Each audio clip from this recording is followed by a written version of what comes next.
салом дӯстон, рӯзи якуми бозиҳои даври панҷуми гурӯҳии Лигаи Чемпионҳо ба анҷом расид. Шаби гузашта мо боз шоҳиди чанд рақобати диданӣ ва пурмазмун шудем. Видеои имрӯзаро ба бозиҳои Лигаи Чемпионҳо мебахшем. Лайки қиматбоҳои худро гузоред, мо бошем сар мекунем. Дӯстон, имшаб низ давоми Лигаи Чемпионҳо мегузарад ва мефаҳмем ки кадом дастҳо ба плей-офф рохат меёбанд. Тамошои ҳамаи рақобатҳоро бо сарпарасти видеои мо ширкати 1x бозам ҷолибтар гардонед. Дар он ҷо регистратсияи осон, пур кардани маблағ аз тамоми гӯшаву канори дунё, вале аз ҳам муҳим, бонус то ҳаҷми $100 дар аввалин пардохт бо промокоди AMG 0777 ссилкаи бозӣ дар комментарияи ин видео. Рақобати аз ҳам муҳим ва марказӣ дидори дастҳои ПСЖ ва Ньюкасл буд. Ин ҷо гап на танҳо сари як бозӣ ва мавқеъ дар гурӯҳ мерафт.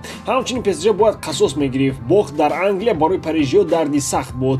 Агар ба ҷараёни бозӣ, ба оморҳо, ба имкониятҳои ҳар дуи даста таваҷҷӯҳ кунем, аслан бозӣ бояд бо торумори Ньюкасл ба анҷом мерасид. Ҳамчунин бо дар назардошти мушкилиҳои бузурги кадрӣ, англисҳо бояд дар ин рақобат сарашонро баланд намекарданд. Ҷамоҷам 20 бозингари Ньюкасл осеб доранд.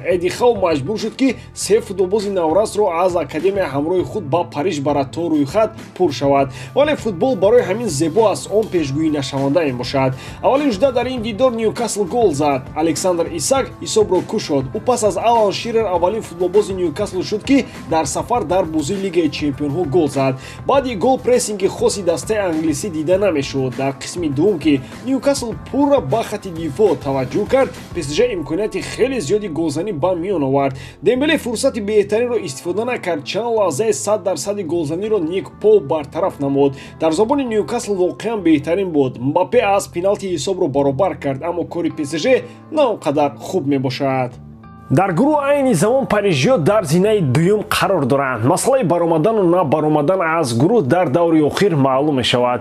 Бозии дигари гурӯҳи марг бо иштироки дастҳои Милан ва Боруссия Дормунд сурат гирифт. Дормундиҳо дар сафар бо нишон додани бозии беҳтарин ва истифодаи мушкилоти кадрии Милан дастболо шуданд. Агар Жиру дар оғози бозӣ пеналтиро бо гол анҷом медод, шояд ин рақобат ба таври дигар ҷараён мегирифт. Аммо пас аз пеналтии нозадаи ҳамлагари фаронсавӣ, бачаҳои Дормунд бо кӯшиши Ройс ҳисобро кушоданд. Миланиҳо дар нимаи аввал ҳисобро баробар карданд, вале дар қисми дуввум қувваашон нарасид. Боруссия Дормунд ду голи дигар зада пирӯз шуд. Бо ин ғалаба Дормундиҳо 10 хол гирифта ба зинаи якуми гурӯҳ баромаданд. ПСЖ бо 7 хол зинаи дуввум гирифта, Ньюкасл бо 5 имтиёз сеюм аст. Милан ҳам 5 хол дошта дар мақоми чорум қарор дорад. Аз ин гурӯҳ Боруссия Дормунд аллакай ба марҳилаи плей-офф баромад.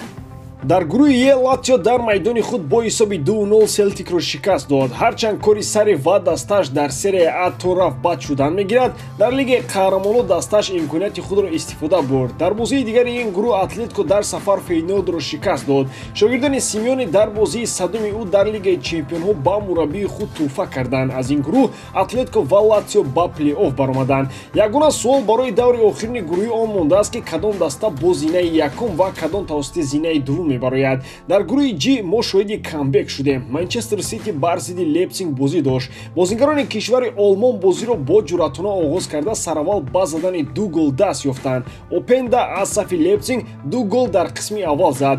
Дар танаффус Гвардиола ба ёди манчестериҳо овард ки онҳо қаҳрамони феълии Лигаи Чемпионҳо ҳастанд. Дар қисми дуввум камбеки Сити оғоз шуд. Аввал Холланд гол зада боз як рекорд ба номаш сабт намуд. Ӯ дар 35 бозии Лигаи Чемпионҳо 40 гол зад. Баъди Холланд бозингари дигари Сити Фил Фоден ҳисобро баробар кард. Хулиан Алварес бошад камбеки манкуниянҳоро ҷамъбаст кард. Ӯ аз паси Холланд ҳисобро 3-2 ба нафъи Манчестер Сити кард. Бозии дигари ин гурӯҳ бо иштироки Янг Бойз ва Церна Звезда сурат гирифт. Ин дастҳо пеш аз ин аллакай имконияти баромадан аз гурӯҳро надоштанд. Онҳо барои зинаи сеюм ва Лигаи Аврупо кӯшиш доранд. Янг Бойз дар ин дидор ғолиб шуд ва расман ба Лигаи Аврупо мебарояд. Дар ин гурӯҳ ҳамаи чиз маълум аст. Сити якум, Лейпциг дуввум, Янг Бойз сеюм ва Церна чорум ҳастанд ки дар даври охирини гурӯҳӣ ин тартиб тағйир намеёбад. акнун таваҷҷӯҳ мекунем ба бозиҳои гурӯҳи H. Бозии муҳим дар ин ҷо байни дастҳои Барселона ва Порту буд. Барса пас аз бохт аз Шахтёр зиндагиро барои худ каме мушкил сохт. Ин бозиам барои каталониё на он қадар хуб оғоз шуд. Португалиё аввалин шуда гол заданд, вале пасон Кансело ва Феликс ду гол зада ҳисобро 2-1 карданд. Акнун Барса аз зинаи якум новобаста ба натиҷаи бозиҳои даври шашум пас намеравад.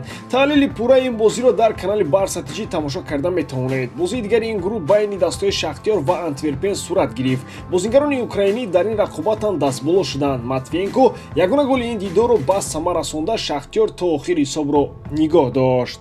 Барса дар ин гурӯҳ зинаи якум бо 12 хол дошта онро аз даст намедиҳад. Порту ва Шахтёр 9 имтиёзӣ доранд. Ҳарду дар даври навбатӣ дар Португалия барои зинаи дуввум мубориза хоҳанд бурд. Дастаи ноком ба Лигаи Аврупо меравад. Антверпен кайҳо тамоми имконотро аз даст дода буд. ба ҳамин тамом бовар дорам ки эҷодкории ман ба шумо писанд меояд. Лайк, комментария ва дар канал обуна шуданро аз ёд набароред. Бо шумо сарвақта Муҳаммад Гаиров. Хай бародарон, дар паноҳи Аллоҳ.